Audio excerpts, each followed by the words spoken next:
Hello, everyone. It's Shane Kanto, your Wasteland Reviewer, and welcome to Lost in the Wasteland. And this is my weekly show where I have a guest on and we get a bit of more perspective on their perspective on movies. And this week, I have my guest Anthony here, who I know from Ryder. I've known him since he was a freshman, and now he's all grown up and makes me feel a little bit old, but that's okay. You're not that old. You're not that old once you're 35, then you're old. I don't think you're not even 30 yet. This November will be my 30th birthday, so look at that. Really? Yes, I am not 30 quite yet, but we're getting there. Yeah. But Anthony here worked at the radio station at Ryder and now is working in radio now. So, and I've definitely had plenty of conversations with Anthony over the years about different kinds of things, whether it's sports, movies, stuff like that. So it's a pleasure having you on the show. It's great to be here, and I'm super excited to finally go in depth and talk about movies for longer than 5 minutes at a time. Yes, and where I don't feel guilty because that's not what I'm supposed to be Yeah, doing. exactly. It's like in past, it's like, oh, we're supposed to talk about work, and then we get sidetracked, and then we see it's like, oh, we should probably get back to work. So the purpose of this interview is to talk about movies, so we could talk about all we want. That's right. So now to start things off, Anthony, everybody's favorite question to be asked as a movie fan is, what is your favorite film? There's one that takes the cake, but I've had three right around. There's one movie that'll never move off the list, and that is Furious 7. The reason why I say this is for a couple reasons. One is I remember distinctly of where I was when that trailer came out. It was November of like 2014. I was at my friend's house, and I was big into it. So when the trailer dropped, I had to stop what I was doing, just watch it. And I kind of like freaked out at that opening scene where they're kind of in the plane and then the car shop. I was like, what the hell is going on? It was just kind of this, like, you could think they couldn't get any bigger with this franchise, and then they do that.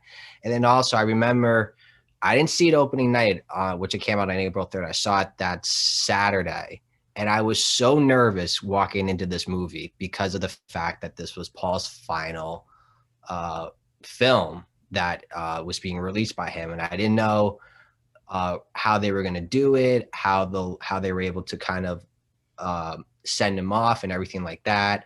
And ultimately, and you saw the movie, the way they ended it. They did it in a beautiful way, and the first time I saw him, I almost started crying because you see him in the car revving, and then he hits it in gear and drives. And he's in a minivan with his son, and everyone just started laughing because it was just funny. And then obviously the end of the movie, they had that CGI of him, and you knew it wasn't him, but you wish it was. And at that moment, I let it out. I started bawling like a baby because it was just so sad to see that he's not there. Because ultimately, he is Fast and Furious. He is Brian O'Connor. There will be no one else like that. So for me, that takes the cake as my favorite movie. But I do have two others. The Dark Knight, my friend was like, we have to watch them. And, that one in particular I understand why everyone loves that movie so much, because it's just, Heath Ledger just destroyed that, the Joker in more ways than one. I was blown away by his performance, and I'm sad that role in essence kind of took his life, because of how demanding and how in character he was, and how it really kind of messed him up, sadly. And then finally, Ford versus Ferrari, just the cinematography of that racing movie, because obviously Fast and Furious, one of my favorite franchises, but for a car movie guy like myself, that was just beautiful to see. The sounds, kind of how they did it, having like the 4 GTs and like the old Ferraris, how they were able to do that and get them to look exactly like they did back then, was just amazing. And Christian Bale, Matt Damon, I mean, two dynamic actors, you can't beat it. So, first with the Fast and Furious franchise, so all the memes of like when men cry, it's just a picture of Paul Walker at the end of that movie. So, I have to admit something.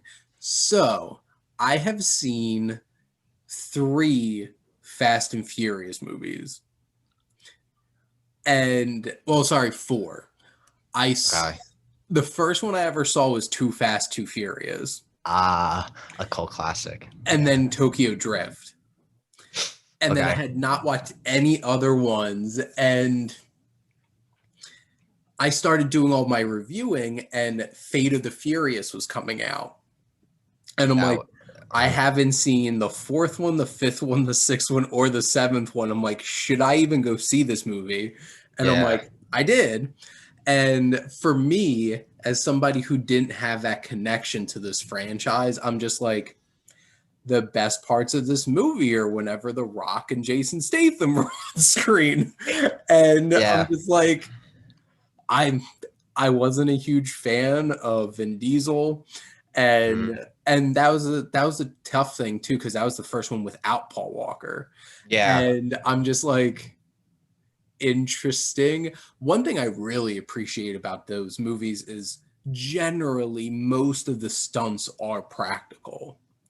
And that's really impressive. Obviously, some of them are not, especially Yeah. like the new one in the F9 trailer where it's like going into space.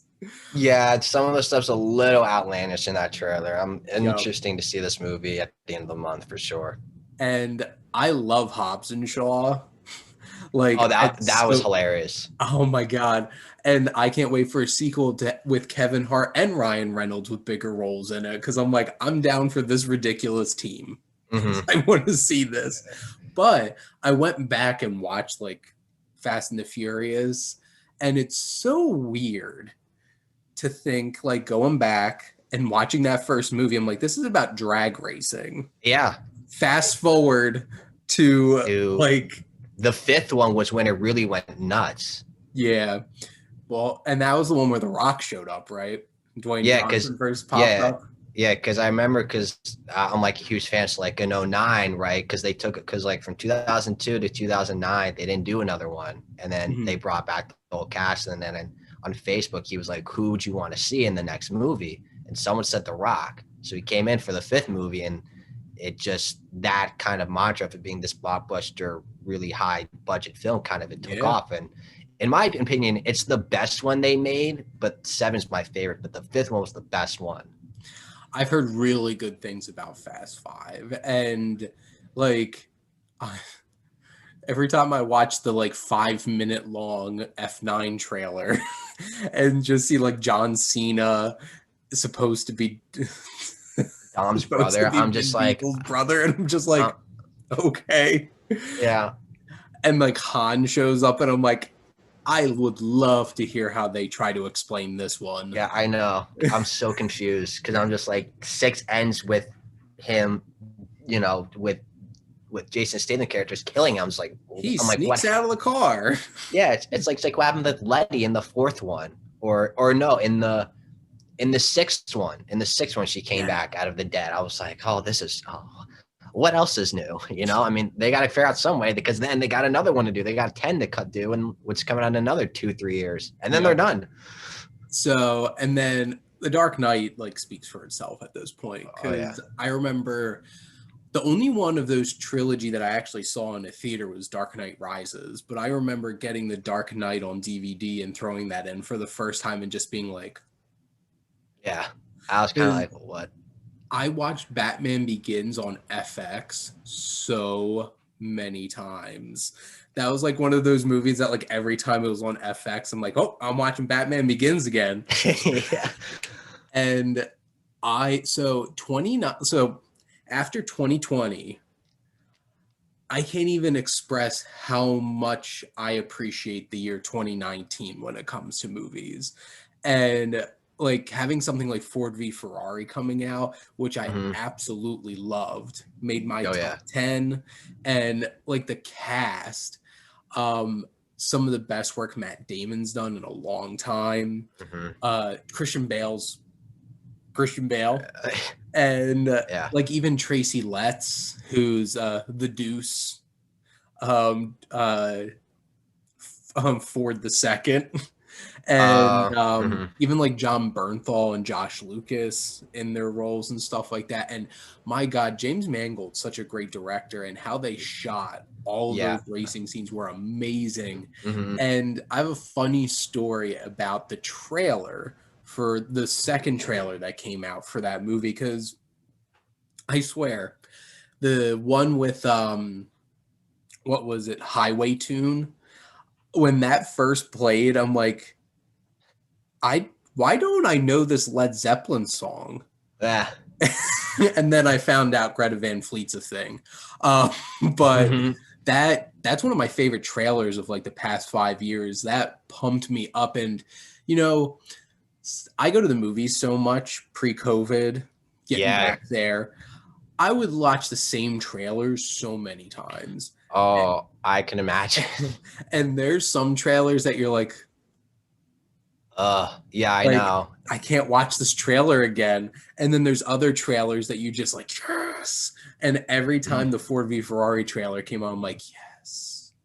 This Yeah. makes me so happy. Yeah, I know. It gets you more amped for, for what's to come. Because you kind of know, like, also, like, you've been I shouldn't say it, you've been to a lot of movies, so you know, kind of whenever you go to a certain movie, you know, okay, these certain trailers are going to be played, so I could expect to see this again, or maybe maybe they'll tease this movie, And it's such a special moment because, like, the first time you see the word syncope pop up on a screen in a movie theater and you realize, oh my God, I'm getting a Christopher Nolan trailer, you're just like, because I remember, because I wasn't sure when they're dropping that first Tenant trailer. And then when I saw syncope come up, I'm like, yeah. Tenant. And, you build that. I've seen 3 movies in theaters since COVID happened over the past, and it's been the past 3 Fridays. I'm already sick of the new Boss Baby trailer. I'm like, I can't. Please. The animated sequel. Yes, Family Business, and that comes out in theaters and on Peacock. Yeah, Peacock. Like a month from now. I'm like, God, how many more times am I gonna have to watch this trailer? Yeah, I know. I'm gonna see it Friday this week when I go to see Peter Rabbit. Yeah, I've seen trailers of Peter Rabbit on TV. Also, something I'm glad I don't have to watch anymore after this weekend. Yeah, I was shocked they were coming out with a sequel. I thought that was kind of a one and done because I didn't know how well it did. It made like $400 million worldwide, and I'm just like, and like it's not like they're huge budgeted movies. I'm like, no. So I saw one of my friends from Sif Pop just posted, why are we getting a Peter Rabbit sequel when we still don't have a Nice Guy sequel? And then one of the other writers posted the box office comparisons, and it's like Peter Rabbit made like 8 times as much money as the Nice Guys, so that's why.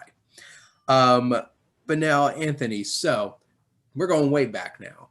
So what's your earliest memory of going to the movies? Oh, had to be early 2000s. And when I was like 4 or 5, I remember in like 2003, Rugrats Go Wild. I remember when that came out in 2003. So I think I went to go see that movie. I vaguely remember that. And then I vaguely remember catching the SpongeBob movie in 2004. But we caught the last half of the movie because we were supposed to go with we were supposed to go with our cousins. We were going to meet them at their house and we were going to go see the movie.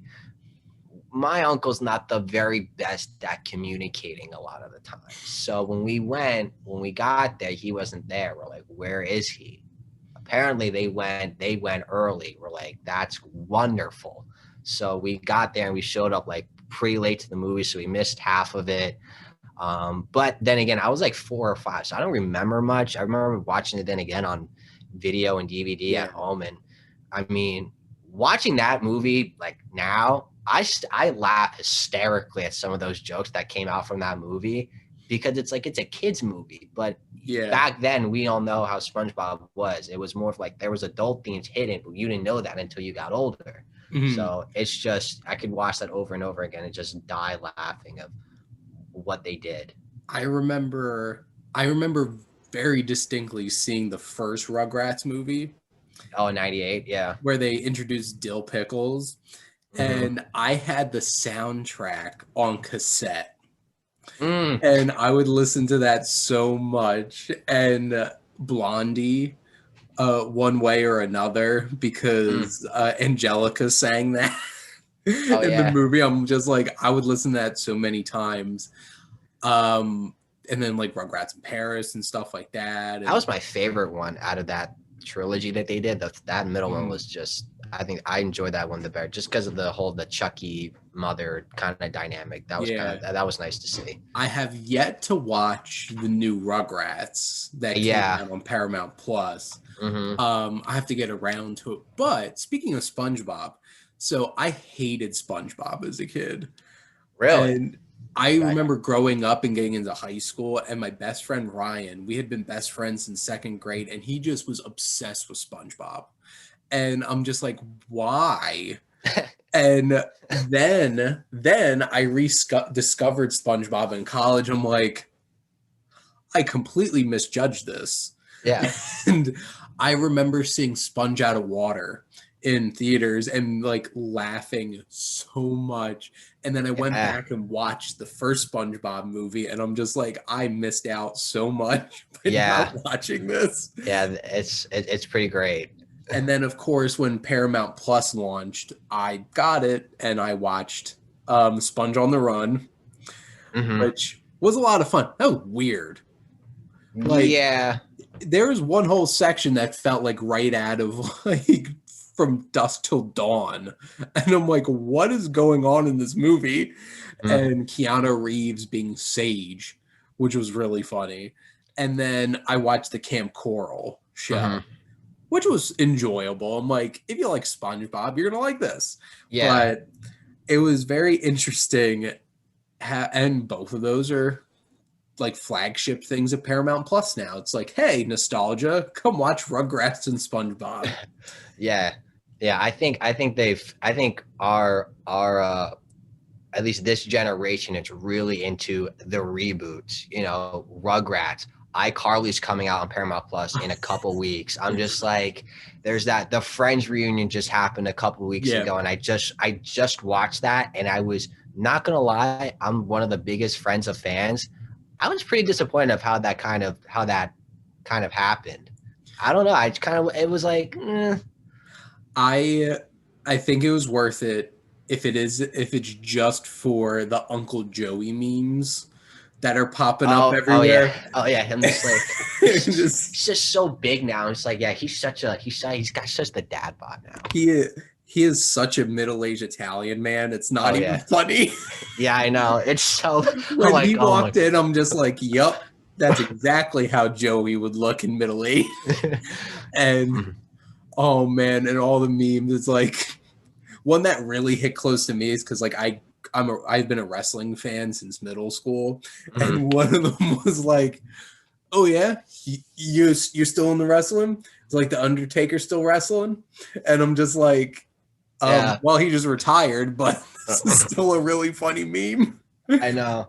Oh Yeah, no, I man, saw that meme constantly, and I mean, it was great to see them back together, and like obviously the big bombshell of Jen and David having this crush that never happened, which now makes sense. Like, oh, that's why the chemistry was so good on the show because they never got together. if you listen to Matt LeBlanc, Oh yeah, they definitely did. Yeah, stuff happened. So, stuff but happened. I mhm. believe Matt LeBlanc. Why would Oh he? Why would Uncle Joey lie to us? yeah, yeah. Even on the show, he couldn't even lie. Now, Anthony, do you have a particular favorite genre of movies? Genre. It's tough. I mean, I will say the one I can't do or that I won't do unless someone's with me is like horror. Like, because I'm just like, I don't want to go to a movie and get scared and have nightmares and just that's just not me. And I'm pretty sure you've heard a ton of people say that to you that they just That can't used to do it. be me. Like Okay. before I started like reviewing like everything, I did not do horror movies. Like So that was what? not my thing. So how did you get And over it? I'm trying to remember so the first horror movie I saw in theaters was Ouija Origins of Evil. And I was not expecting anything from that because the first Ouija movie was crap. Hmm. And now, as somebody who's watched a lot more horror films since, I have such a great appreciation for Mike Flanagan, who made The Haunting of Hill House and Doctor Sleep, and he made Ouija Origin of Evil. And I remember watching him like, this is so well made. This is so well made. Because there's definitely points where I'm just like sitting there in the theater like, nope, Yeah, I no, can't. There's uh-huh. one particular moment which Henry Thomas is in it, like Elliot from E.T., and he's like a Okay, priest, and he's yeah. like looking into this, like basically like how I'm framed here, and then just imagine back here, a little girl going like, Uh, and I'm uh, like, nope, nah. no, I no, just would have thank left. you. And Mike Flanagan uses deep focus so well. There's anything that he makes, there's so much in the background. And that's what's the most terrifying thing. And I appreciate, like, I appreciate John Carpenter. I love The Shining. When Hmm. something's like really well made like that, like, I'm Yeah. not the kind of person that loves just watching horror for the sake of horror. Like, I'm very critical of horror movies. Yeah, it's got yeah, because a lot of horror movies, I mean, it's low budgeted. It's a lot of the times it's not really great. It's kind of like you'll have a smash hit, and then a lot of it's kind of just a bunch of duds. I mean, there'll be a couple hidden gems that you'll find, but you know, I do get it. It's kind of like, eh, It's like there's a built-in audience because like people like my brother love horror movies, and it's just like people will go see them, so they're like, let's spend $1 million to $5 million on this. We'll mhm. make $20 million opening weekend no matter Yeah. what, so let's do it. And it's a business model that keeps working, and that's the shame of it, because they're Mm. gonna just keep making crappy horror movies. But I get it. Like, I am not somebody who I'm like, I'm gonna pay money because I want to be afraid. Oh, like, yeah, like I want that. I definitely know there are some people who are like, oh, I love the thrill, I love the adrenaline. Like, I like that on roller coasters, not on that. Like, I think It's they're funny. scared a different way. I don't even like that. So Yeah. we have our things. But now, Anthony, do you have a particular favorite filmmaker? Um, the one we just brought up because of The Dark Knight, the man, the legend, Christopher Nolan, for that, and also Inception, another great film that he did with Leo, and how he had Ellen Page and Joseph Gordon-Levitt, and kind of that whole like kind of like you're kind of you see like you're within something. It was just kind of just the way he kind of did it all was just mind blowing to me. Mm-hmm. And I still need to watch it again because I also really don't really understand it. But then again, that's the brilliance of him, because you really got to think. Because that's also what he did with the Batman trilogy. Was like there were 3 movies, but you really had to think in all the movies, which was so great, and which why I loved the trilogy so much was that it really all you had to watch them in order. You couldn't skip, you Mm-hmm. know. Because my girlfriend's like, oh, I'll just skip around. I'm like, no, you can't do that, because she likes to do that. I'm like, no, you can't do that, because it all makes sense. And even back then, you're like, oh, wait a minute, that's why this happened because of what happened here, and it's just like, it's just great to see, you know. And I can't wait for whatever he does next in this next decade, and then Justin Lin with him, you know, really reviving the Fast franchise, starting with 3 and then really hitting it with 5 and 6, and then Mm-hmm. he took a break for 7 and 8, and now he's back on the final 2 films. So Yeah, I'm a huge Nolan fan. I have literally all of his movies somewhere back there. yeah. Even following his first film, which is it's an interesting, like very small budgeted film that's like, yes, I see the Nolan here and I Mhm. see where this is going to be going, but it's so interesting because like basically he did a Batman movie and then Warner Brothers is like, here's some money to make one of your own movies. It's like we got The Prestige because of Batman Begins, which thank you, because I love The Prestige. We got Inception, which in what world is Inception a pet artful project for a director? Like that just has like big studio budget movie all over it, but Mhm. it was his passion project and it blew Yeah. people away. And then The Dark Knight Rises gave us Interstellar, which Mm-hmm. I'm a huge fan of Interstellar. And like basically any movie he makes is an event. Yeah. People go for the Nolan. Mm-hmm. It's like new Nolan film's coming out. That's a big deal. Tenet was going to be such a big deal. Yeah. And I wish that they waited Yeah. because obviously it didn't do as well as they would have hoped. And then, Mm-hmm. which to be honest, worldwide, it made a lot more money than I thought it was going to make. But like during all of this, but it looks like I don't know if Christopher Nolan's going to be working with Warner Brothers anymore. Um, Why is that? What's going because they on? got a huge fight over Tenet and the Did, release of Tenet. oh, because did he want he wanted to push it back and they were like no? Was that? It depends on who you ask, to be perfectly honest. And then he flipped out because of this day and date release in theaters and HBO Max, Yeah. which I'm like, it was an interesting choice by Warner Brothers.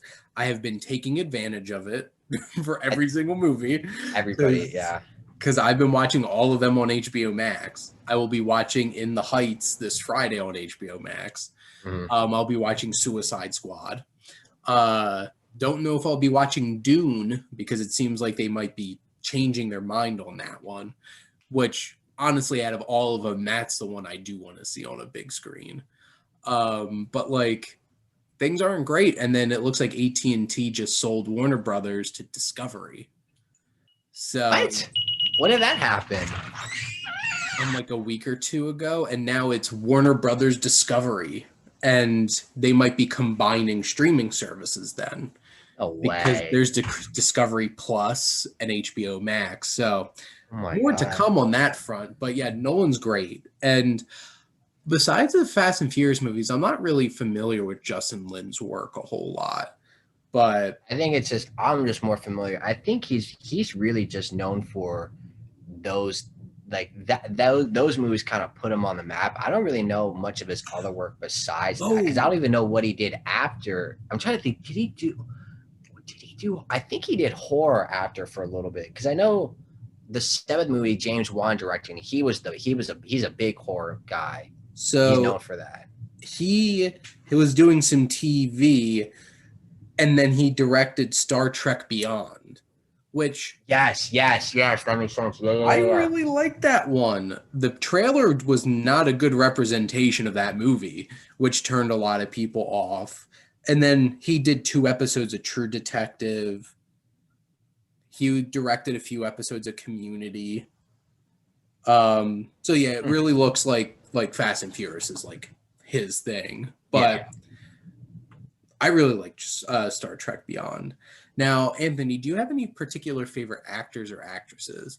I do. I have like a little list. So obviously, Paul Walker, as you know from what we started earlier. I don't know if you know this, but I am the biggest Justin Timberlake fan on the face of the planet. So he is Okay. definitely on the list from, the Social Network. I like that, David Fincher kind of gave him the shot and he did a good job with that. And, he's had other, smaller role, like I wouldn't say smallest, but because of what he's done in the music industry, it's easier for him to kind of get these roles. And people will go see him like, oh, Justin Timberlake's in the movie. Yeah. I like his music. I'll go watch the movie. So, but he's like a good like solid actor. In Time was a great movie he did with Amanda Seyfried in 2011. I think that was a great Had that plot. somewhere up there.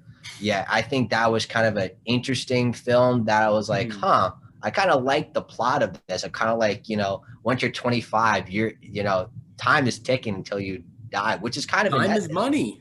Yeah, exactly. It's like it kind of brings into what kind of we take for granted on a day-to-day basis. Yeah. The time that we have. So I thought that was great. Obviously, Leo and Tom Hanks. I was a big fan. I saw Catch Me If You Can a couple months ago, and I was like, that was such a good movie. And I just saw something on TikTok, which was that Tom Hanks, and we could have a debate about this. I feel like Tom Hanks had the greatest 10-year run in movie history, in my opinion. From 1990, they says from 1993 to 2002. Or you could possibly say 2004 because it was Philadelphia, Sleepless in Seattle, Forrest Gump, Apollo 13, Toy Story, You Got Mail, Private Ryan, Castaway, The Green Mile, Catch Me If You Can, Polar Express, and there's probably one other one I'm forgetting. But I mean, all commercial successes, all mainly critical successes too.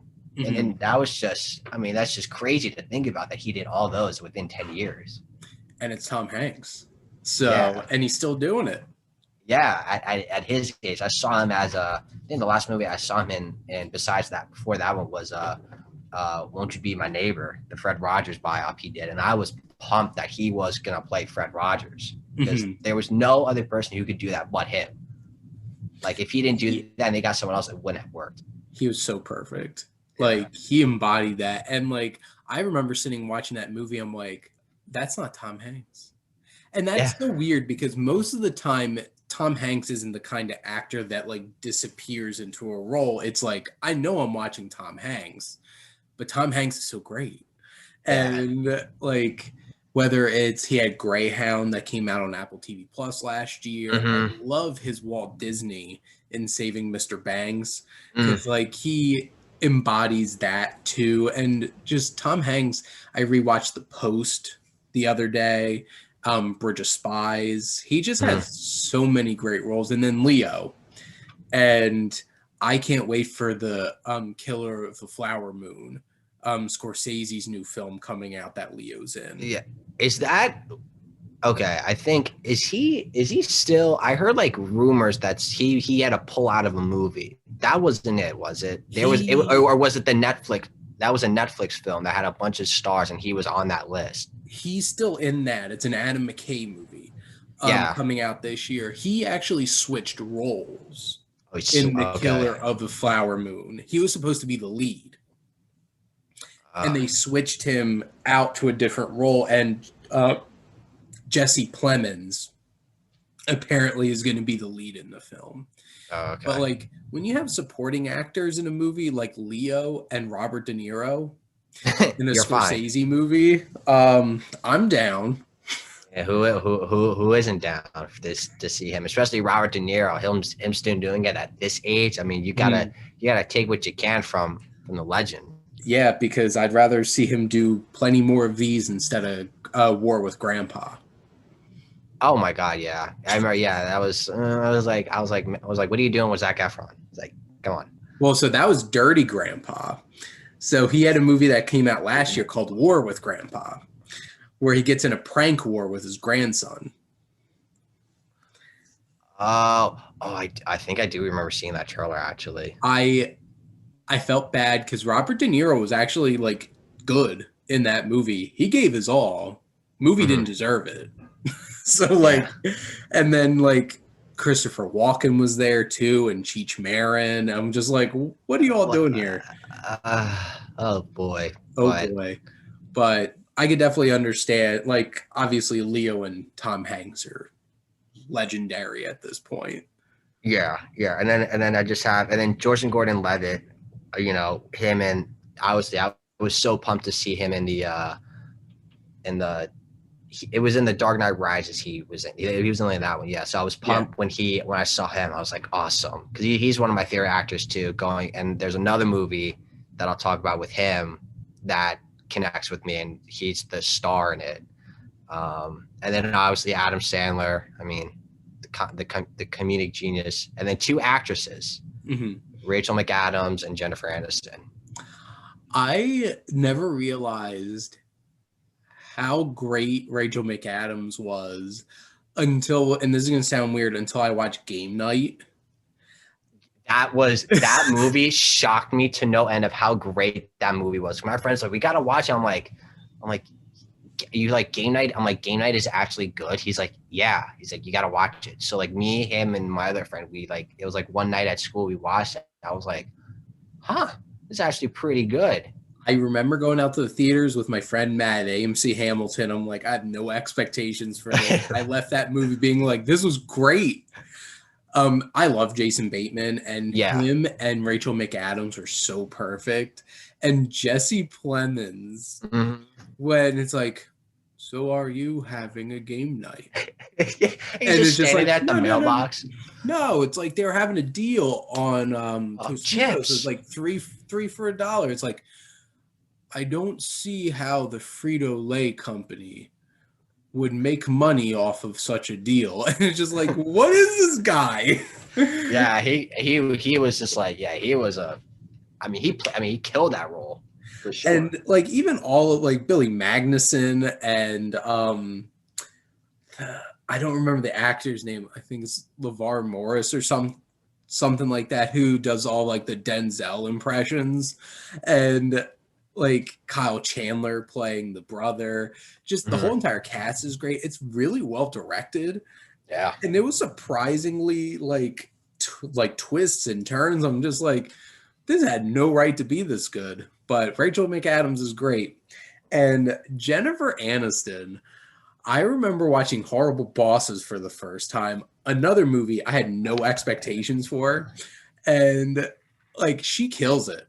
yeah, Like she, between her and Charlie Day yeah. and Colin Farrell, and it's like, you see Professor X over there?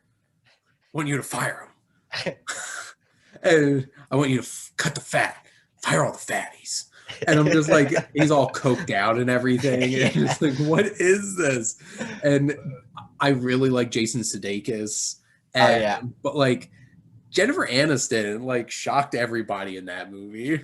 Yeah, no, yeah. I think just her kind of selling into that role is what kind of really kind of made elevated that movie and kind of made it have a couple more sequels, in Mm-hmm. my opinion. And plus it kind of, I think in my opinion, that was kind of like where she was doing like those like action, more like intense comedies, because she had like The Bounty Hunter the year before, and then like the next year she did like We're the Millers, Yeah. which was, I thought was hilarious. But yeah, she's up there. I've never Right. watched that, but boy, have I seen memes.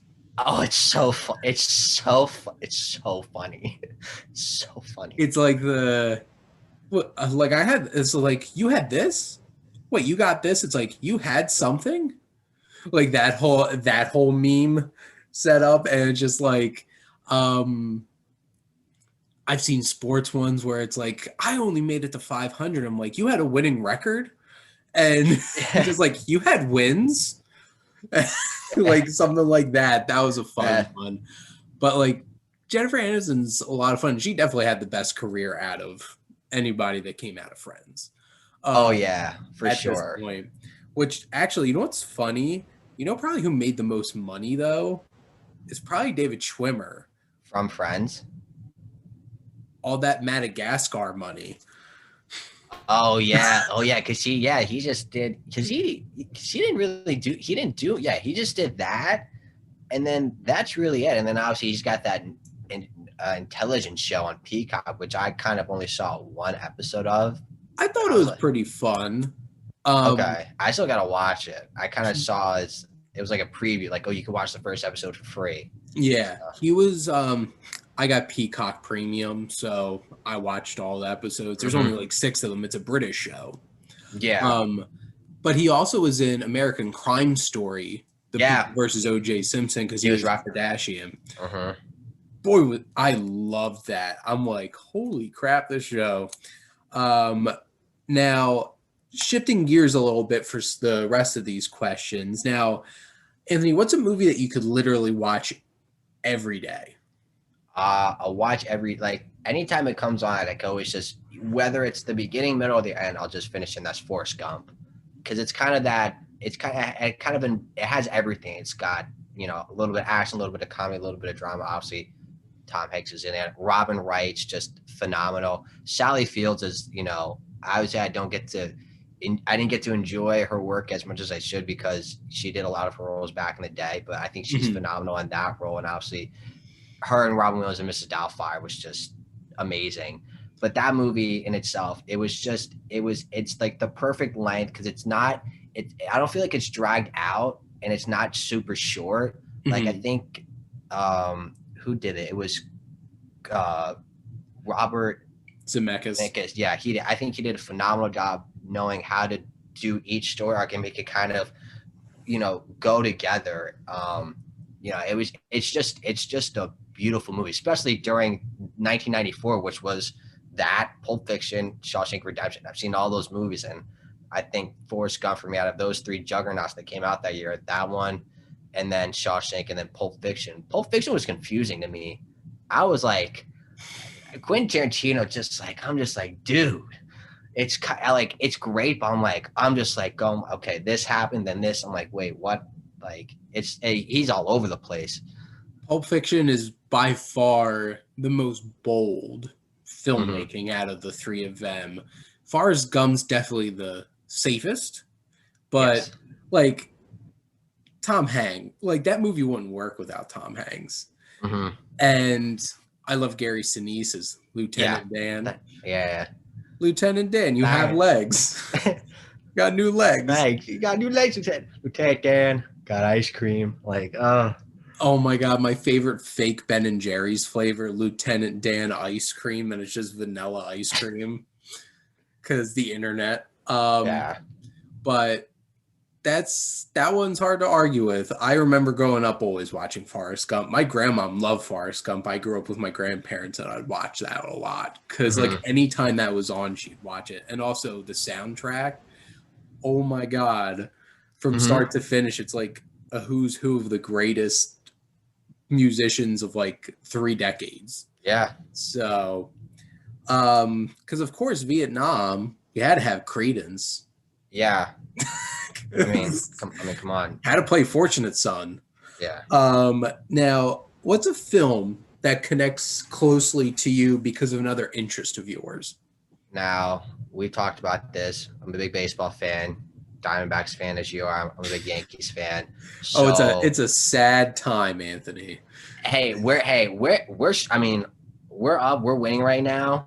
Thank God against the Twins, but we have had a very interesting season where we're up, down, and now we got this whole Garrett Cole situation with him with the foreign substance and him just blanking. Spider attack, whatever the hell that is. Yeah, and him just blanking when they asked him the question, he's like, I don't know how to answer that. I'm like, oh my God, you just admitted it. So I don't know. Now everyone's like on watch tonight.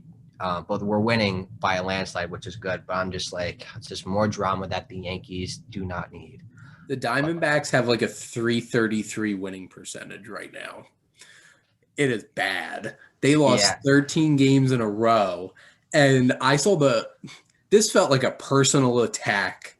I saw somebody on Instagram post, Vladimir Guerrero has had 14 home runs since the last time the Diamondbacks won a road game. And I'm like, that's hard. That's really hard. And I'm like, whoever made this can go to hell. Like, you didn't need to do that. Like, you didn't need to like throw that much shade. Diamondbacks are already terrible. Yeah, it's gonna be it's a long rebuild year, and not to mention it's kind of like it's just you and the Rockies, and apparently the Giants just became great. I don't know what happened to them, but Buster Posey just got injected. I thought it was gonna be bad enough the Dodgers and the Padres buying World Series teams. Yeah, and the Giants are just like, oh, we're gonna compete too. And I'm like, since when? Yeah, I know, right? It didn't make sense, but it's I mean. I don't know how you feel about rebuilding because I've never, I feel like they've been rebuilding now for like a few years at least at this point because they've dumped most of their players. Like they were able to get rid of Greinke, which was a very expensive contract. Yeah. I don't know if anybody would want Bumgarner at this point, but they're probably going to try to trade Escobar and David Peralta. Yeah, they're gonna probably their best bets of actually trading and probably keeping Ketel Marte. Yeah, because he's the best. Yeah, he's the best one. And if you can package those two guys, you can get some pretty good prospects and just rebuild. But to keep up the rebuilding, it's the movie that connects closely. Again, baseball is Moneyball. Yes, with Brad Pitt, and that was just kind of understanding that more of like how that kind of came about, and really it kind of foreshadowed what was to come in the future in the game of baseball because now everybody lives off of sabermetrics because of what that team did 20 years ago or now almost 30 years ago. There's quite the divide among baseball fans now because like my brother is not a sabermetrics person. It Hmm. makes him angry. Yeah. And I'm like, I teach statistics, I look at numbers and stuff like that. And it's so interesting. And like, I love Moneyball. Hmm. And like, look at the Athletics this season. I'm pretty sure they're in first place Yeah. again. They, and who can you name on their team that's like a huge name player? They just figure out how to win. And that's the most important thing for them. And they know how to win. Hmm. And yeah, because standings. Yeah, it's Oakland, and then Houston's a game and a half, and then at that point it's Seattle, Mm-hmm. Angels, Rangers. So it's basically just them versus Houston. Yes, the Angels, baseball's most consistent underachievers. Yes, with the best player in the world and the most talented guy on the face of the earth, and Shohei Ohtani, and And they can't still figure it out. under 500. Well, to be fair, Trout's out, but they were still bad when With, Trout was with playing. yeah, and he was off to the greatest start of his career at right now, which is astonishing, and they still can't get it going. I'm just like, I feel so bad Crazy. for him. I feel so But bad. I can't feel that bad for him after he signed like a $400 million I mean, contract. yeah, I know. I mean, he could have got a lot more in the market. He could have probably hit 500 million if he really wanted to. He could have The got that. Yankees would have paid him $500 million. Well, yeah, because we were supposed to, if you don't remember, because we had to give up our pick in Yeah. '09 when we signed Teixeira, and that was the pick that they used to get him. I was like, Oh, and if the Phillies could find the money, they totally would have paid him that money so that they could have him and Bryce Harper. And he's a hometown kid, South yeah, Jersey boy. yeah, Millville, New Jersey. What's in the water in Millville, New Jersey? But yeah, It's, Moneyball is such an interesting film because it's so baseball, but it's so like numbers and so like Billy Bean's such an interesting character, especially in yeah, that film. And like a lot of that stuff might not be the most accurate in it, but I really enjoy it too. So, baseball fans out there, if you haven't watched Moneyball, what are you waiting for? yeah, yeah. I mean, I know everyone kind of like, oh, it's like it's the Sandlot or it's like a League of Their Own or the Bad News Bears, but I think for me, just because I think because it's more modern and it's more, I think it's more like it's more real, because a Mhm. lot of the baseball movies, right, they're kind of fun, and even like kind of the adulter ones, whether it was like Cobb or, um, what was the one with Kevin Cobb? Like, well, Kevin Cobb's had a bunch of the Field of Dreams, and he had the one in Bull Durham Bull and Durham, the Perfect Game one. What was that one called? For the Love of the Game. Yes, Yeah. yes. And then, like, obviously, Field of Dreams, you have The Natural. Mm-hmm. And one of my personal favorites is Major League. That I Oh laugh yeah, so much watching that movie. And you know what's really crazy is they were like the Athletics. Like who the F are these guys? yeah. Bob Barker on the mic, It's like just a bit outside. Ball 4, or ball 8, ball 12 and the bases are loaded. yeah, Oh man. But definitely baseball and movies, great combination. for sure. Now, I think I know what you might have been alluding to earlier with this question, but so what movie character do you connect with on a personal level? So this is another movie that I could watch anytime. It was between these two, but I chose Forrest Gump just because it's more iconic. But Joseph Gordon-Levitt, Tom Hansen in 500 Days of Summer, Mhm. co-starring with Zoe Deschanel. I feel like that movie is kind of just like it's kind of.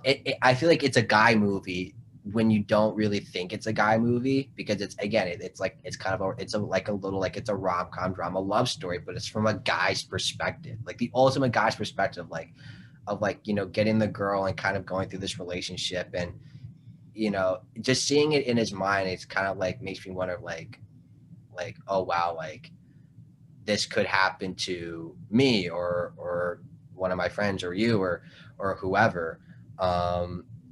And just kind of also the way it kind of went about because they didn't go in chronological order. We started in the beginning, then we went all the way to the end, then we went back and then back again. So but it just made me aware of like kind of the difficulty of sustaining and holding a relationship for a girl that you really, really care about. Mm-hmm. Now, Anthony, the $1 million question is: have you ever danced down the street singing Hall and Oates? Not yet. Not yet. Maybe That's soon. that scene in that movie is so great. But it's interesting because it looks, sounds, feels like a rom-com, but it's Mm-hmm. not. Like Yeah. it's a pretty real look at relationships and that Mm-hmm. expectation that we create for somebody else. Yeah. Because the thing is, it's like in the end, it's like, were they really a great pair for each other?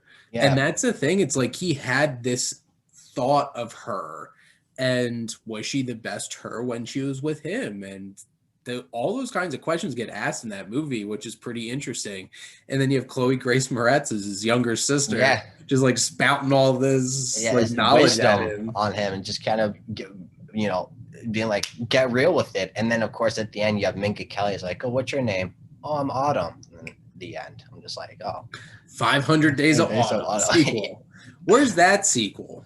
Yeah, I know. I'm just like, oh, is there a sequel? And then I look, I'm like, it's been like 8 years. I don't think there's a sequel, especially after when he did Don John in 2013.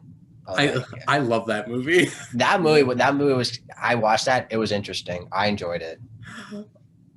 I love the character that Tony Danza plays as that really obnoxiously Italian dad is like, what are you doing? You upsetting your mother.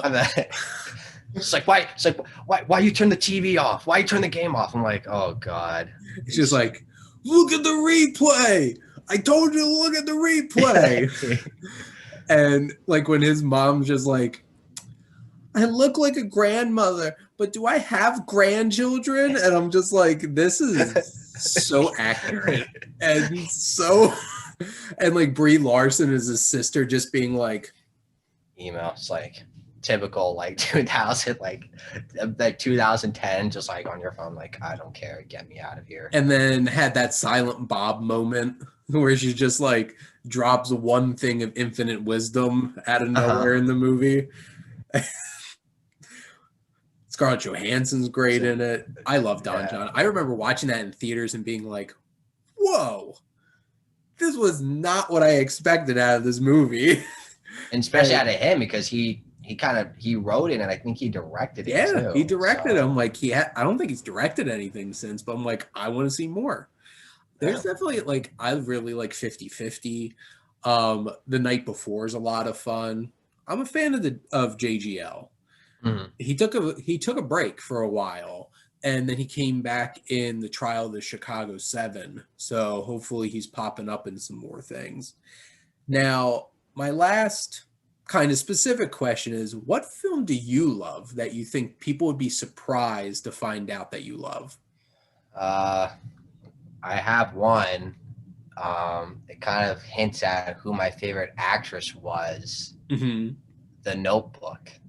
Okay. I love The Notebook. I feel like it's the quintessential like romantic movie of I think of the modern era. I think with Ryan Gosling and Rachel McAdams, kind of that whole just them working together was just brilliant. And it was, I know it was cheesy sometimes, but then they got real at some points, and it was I think it was just beautiful. And for me, like, again, I think I saw the movie, I think I was like 13 or 14 when I first saw the movie, and I was like, wow, it's like, this is really good. And then it kind of, and I saw more of Rachel McAdams' roles and the Wedding Crashers, which I actually saw when I was a lot younger. And I know I should not have seen Wedding Crashers when I was 6, but I did.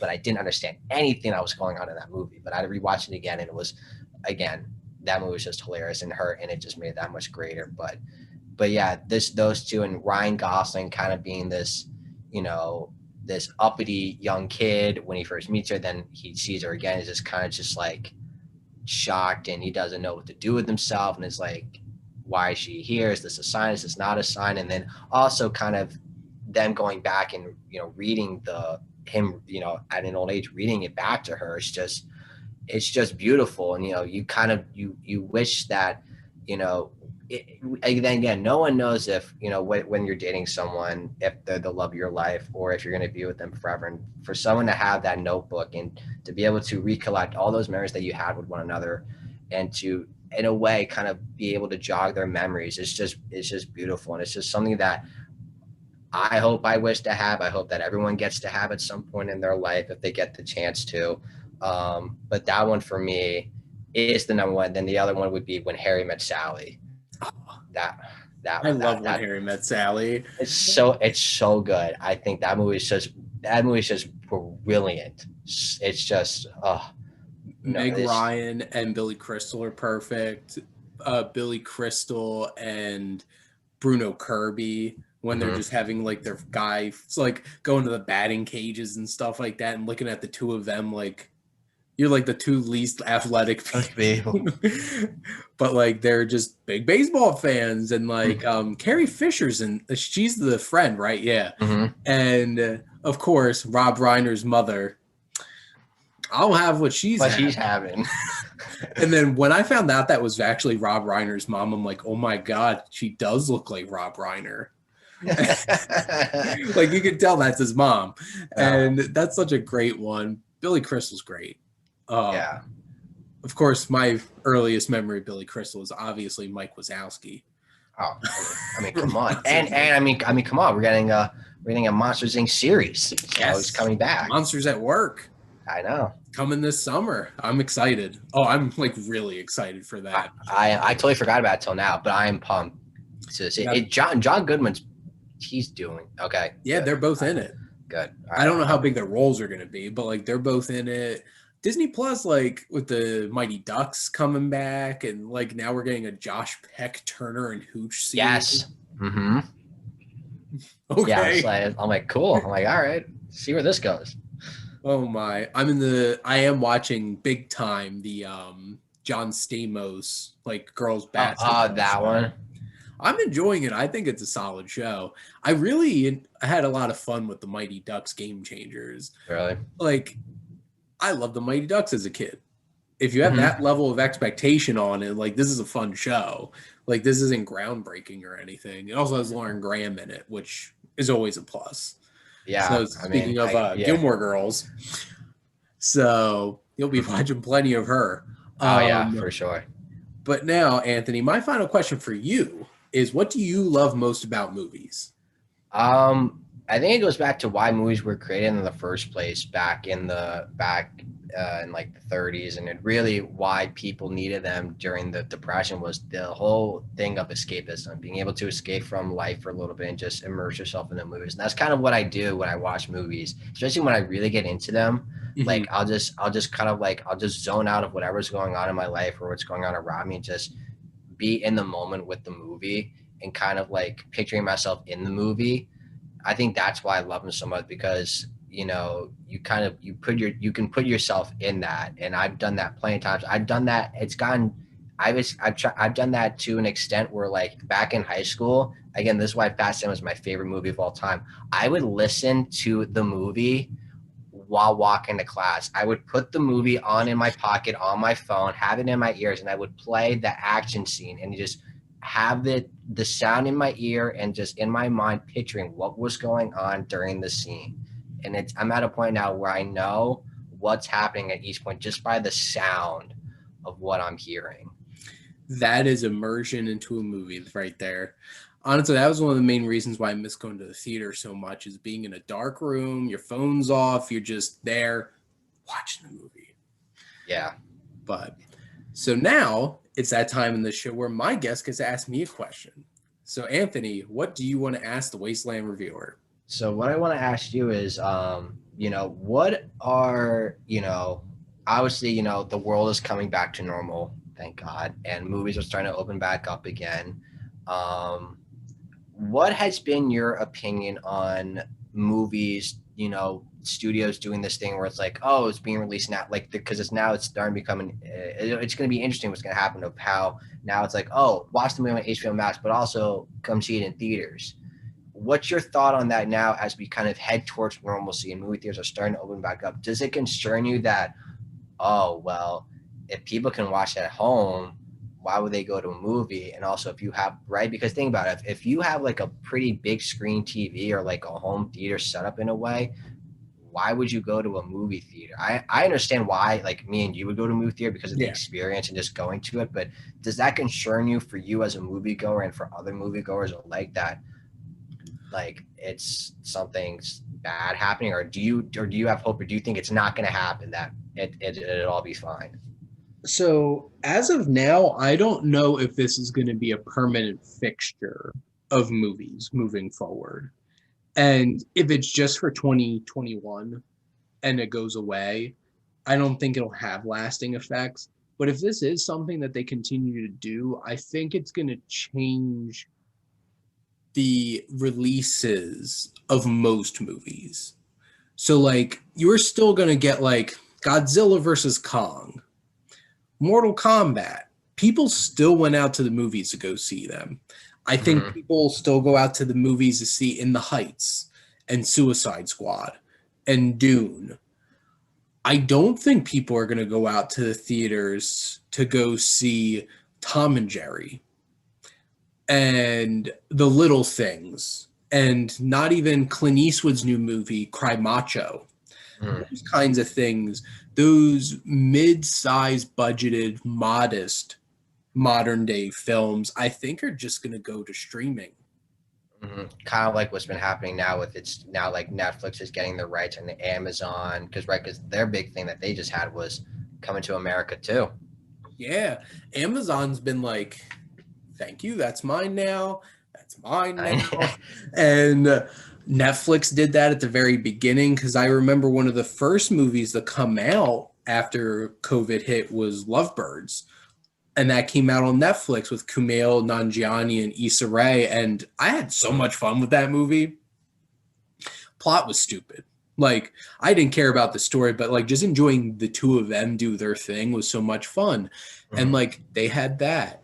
Hulu is buying up a lot of the like big indie films, Yeah. like Palm Springs, Mm-hmm. Nomad, and Disney knows what they're doing with Oh, Hulu. yeah. They're going at that kind of prestige kinds of films for Hulu. And obviously, HBO Max has access to Warner Media films, which is now going to be Warner Brothers Discovery. Discovery. And I will look Um, into that tonight. I and want to know more about that. yeah, Amazon's still going to keep buying movies. And they just Apple bought TV. MG. Hmm? They just bought the MG, the Oh yeah, Metro Golf. MGM. Yeah, they just bought that for $1 bajillion. So I'm just What was like, it? $8.9 million or something, 8.9 billion. $1 billion. And I saw people was like, can you believe they bought this for more than double of what Marvel got bought for? I'm like, no crap. This is a whole entire studio. Like, Yeah. and not like Marvel Studios who just does Marvel movies. MGM is one of the most legendary studios in the history of cinema. Yeah. And it just got bought out by Amazon. And it's just like they'll continue to put the James Bond movies in theaters, but I can't imagine most of those movies that they're working on are going to go straight to just theaters. Mm-hmm. So I think it's going to turn into, and I don't know if I like this. Well, actually, I don't like this. I don't want movie theaters to turn into just blockbuster show houses. Right. I want to Mm-hmm. still be able to go see a smaller film in theaters because for me personally, I would like as of now, I am taking every other avenue before going to a theater. And that's because of COVID. Mm-hmm. But in a normal situation, I want to see something in a theater. That's the Yeah. best place to see it for me. But the thing is, there's not a lot of me's out there, at least to sustain the movie theaters moving forward. Yeah. Casual moviegoer, why would a whole entire family go take their kids to go see Tom and Jerry? Say that you have two adults and four kids when you're probably paying $60 in tickets at the low end and then all Mm-hmm. the food. when you could just rent, like watch it at home. for 30 And bucks. yeah, and that's the thing too, like what Disney Plus has been doing with the $30 thing. If you're watching with a group of people, $30 is great. Yeah. I did Mulan, Raya, and Cruella. What? So like I watched all of them. I have them on my Disney Plus. I watched them with my girlfriend Jess, so that's $15 a piece, and then probably her mom and my brother are gonna watch them too. So then that just makes it like $7.50 a piece. Yeah. I mean, at first people are like, "God, why do I gotta pay for that?" But then, like, you look at the big picture. I'm like, all right, well, if I had to go to the movie theater, I'm like, I'm basically paying it. I'm basically paying that if I go to the theater, but I have it here and I could watch it with more people. And then, like you said, it's less money. So I do get where they're coming from, but it's interesting. And then also another thing is one of your, this kind of just a side note, is one of your dreams, or have you thought about? Have you ever thought getting a home theater or wanting to build one in your home? Yeah. That is goal. That is life goal. When I actually buy a house, I want to move like a theater in my house. Yeah. Like I want to be like I have all of my movies there. I want to have a nice big screen and comfy seats and just be able to like get lost in a movie at home. Yeah. Now I have a pretty decently sized Roku TV in my living room, and that's where I watch most of my movies. So, That's good. but yeah, definitely want that. But I think if it continues, because like Peacock just pulled this out with the Boss Baby, I'm just like, okay, so Peacock's doing this thing now where it's in theaters and on Peacock the same day. And the shortening of the theater window to 17 days for Universal films and Paramount films, it's interesting. And like a lot of things are going to be like, I'm like, crap, I'm going to miss it. So like, here's a perfect example. I missed, what the hell was it called? Liam Neeson's most recent movie that came out back in January, The Marksman. Okay. I missed that in theaters. I watched it in May because that's how long it took to go out on VOD, because that's normal. That's a 4-month window. Yeah. Now, I ran out to the drive-in to go see Nobody, and 17 days later it was on VOD. I could have waited 2.5 weeks and just watched it at home. Yeah. If I don't mind waiting, because like I remember I waited those 4 months for New Mutants, because that came out in November on VOD, but came out in like August. Mm-hmm. Like I waited them out. Yeah. But a lot of these situations, like that window is going to be short. So Yeah. like if you miss a movie in theaters, it's like you could just watch it on VOD in 2.5 weeks. Yeah, that's kind of what it is. It's not like back in the day where it's like, oh, we have to wait 4 months for a DVD, or way back when, you probably remember this more than me, because I was like a baby. The VHS days. Yes. We had came out on theaters, and how long? Do you remember how long that window was? Because I don't know how long. Well, that window this was is back then. this movie, the movie theater, like there's so many more movies today that come out. And like something like E.T. was in the top the box office in the top 10 for a year. Like it just consistently played in theaters for a year. That's unheard of. Wow. Like Yeah. you're lucky your movie has enough legs to keep making substantial money for a month. So like it's a very different time. And that's where we're at right now. And I don't know. I think the theater going experience is going to be like you're either going to see those movies the first 2 weeks, or they're just going to pop in the VOD or on streaming and stuff like that. It's a interesting time, and movies aren't going to be the same. And I'm afraid movie ticket prices are going to skyrocket because of this. Yeah. Yeah, because they're like, they were like it's like what, like 15, $18 if you want to go see it like prime time. And this Like, is why AMC A-list. Yeah. Do you have AMC? Did you buy into that AMC stock BS No, that's been going on? All right, good. I'm just like, I'm seeing that go around again. I'm like, why? It's like $50 a share now. I'm like, what is this? Like, it's gonna crash. it will. And I'm afraid what that's going to do to AMC, but we'll see. But Mhm. yeah, I think movies are going to change. And I'm not sure I'm a huge fan of what it's going to happen, but the thing is, I know plenty of people who just stopped watching new movies when they stopped being in theaters during all of this. I jumped headlong into virtual cinema. So I kept rolling with the punches. Mhm. Gotta adapt. Yeah, yeah, I gotta adapt. And again, everything's evolving. It's just they're trying to, I guess, make it easier for, I guess, I guess for everybody. I guess kind of the new generation and kind of gearing it towards them because they're the ones more that are on Netflix and are on all these streaming services now. And even though now I have like a bunch of them at my fingertips, I'm like, do I even need cable now? Like, I'm getting to that point where I'm like, I watch cable for sports. I'm like, I really don't need it. But Yeah.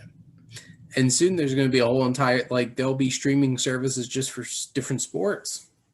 yeah, once they get to the point where it's like, because the only problem is, right, real time, they're off by like a couple seconds, but that's such a big deal. If they get it exactly on point, Hmm. then it's just a matter of, all right, which ones do you want and which ones don't you want? That's what's Exactly. gonna come out. That's what it's gonna come down to. But for now, I like you have all the streaming platforms. I don't pay for all of them, but I smoosh them off my friends and whatnot. But yeah, I'm Oh, enjoying it. as somebody who has two full-time paying jobs right now and a paying part-time job, I do pay for so many streaming services that a Yeah. lot of people benefit from. Mm-hmm. So there you go. But Anthony, this was a lot of fun. I appreciate you coming on the show and listening to your perspective on movies. And that was a great question at the end. It's really interesting to talk about where movies are going into the future. Yeah, no, yeah, for sure. Yeah. And I'm just, I'm glad I was able to come on and, talk about movies and give my take. I enjoyed every second of this. I'm glad to be a part of this show. And, I can't wait to see where this goes and continues to go in your future because I know how much you love it and you have a great passion for it. And, it oozes out every day. I try to watch your videos when I can. I'm always on Instagram. I always see your post and So stuff many like that. posts. So oh yeah, it's a lot, but hey, that's what you got to do. You got to do a lot because that's the only way you're going to get yourself out there. So I appreciate the grind. That's what you got to do. You're doing it. But I'm sure I'll be having you on for a second round at some point, Anthony. But for now, thank you. And thank all of you out there for always tuning in and supporting your Wasteland Reviewer.